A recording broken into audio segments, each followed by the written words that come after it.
So, hello everyone. My name is Eloise, and with my colleague Marie here, we are really happy to interview Lena Schilling, who is an activist and MEP. So, Lena. Thank you so much for the invitation and for the interview. I think it's going to be great. So we will start with a first question regarding the main structural challenges with our food system. Mm-hmm.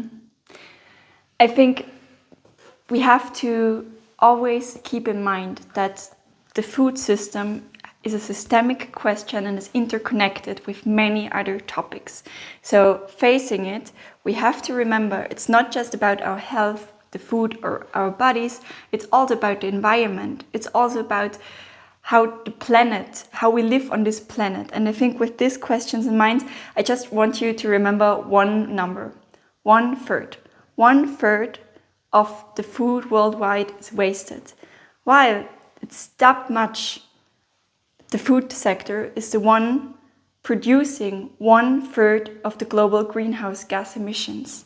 And now, looking at this mandate, we have to acknowledge that 1/3 is the amount of money that we will spend on the CAP and the common agriculture policies. So on the question how to produce food, 1/3 of the whole EU budget.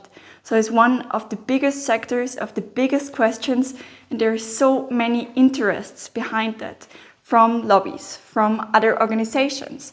And facing that, we will have a lot to do. Thank you for this. I think this goes smoothly with the next question, which is, what are the top key priorities that can help promote a healthier and fairer food system? So I think the most important thing is to think it connected with each other. It's not just a question of the food we eat, it's a question of social justice, what food you can afford.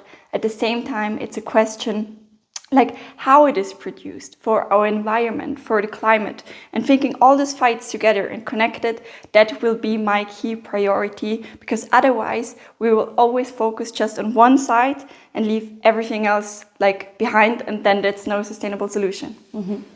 So that responds partially already to the third question that we have, and it's on focusing on how to act, what are the key levers, what is needed to actually implement those policies. I think in this sector, it's really a bit like with the climate crisis and the fights, because it's mostly the same lobbies against us. There are such big lobbies and companies in the chemical sector, in the industry sector, in the farm sector, and also in the agriculture sector, who try to really change the policies in their thinking and try to change the narratives. And while doing that, they are spreading disinformation even. They are saying some things are not harmful, even we know they are. And we have seen this in the last term.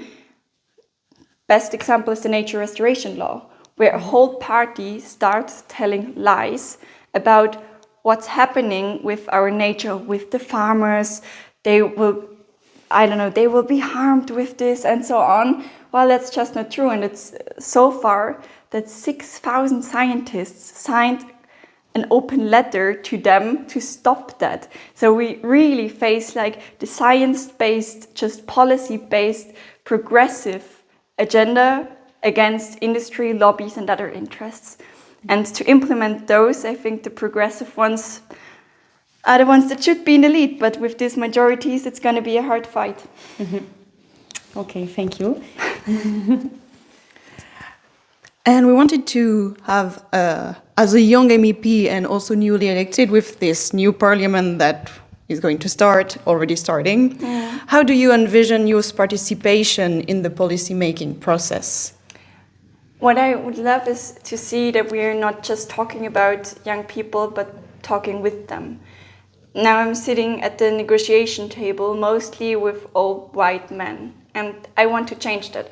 I want that young people, the ones who are the most affected by the policies we decide today, should be also here and debate with us and should have a place and a saying in all of this. Because the youth is a part of our society. Even sometimes we act as we are not. So I think that's the most important thing, to really see us all together in this fight.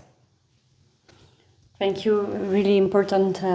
You talk about social justice. Is there one takeaway message that you would like us to share afterwards? We have to be brave enough to fight for the right things, to fight for sustainable, social just, and a world that is also climate just. So I think that's our responsibility and that's what we can do, but it needs us to be brave. And I think we are. Thank you, Lena. Nice. Really inspiring.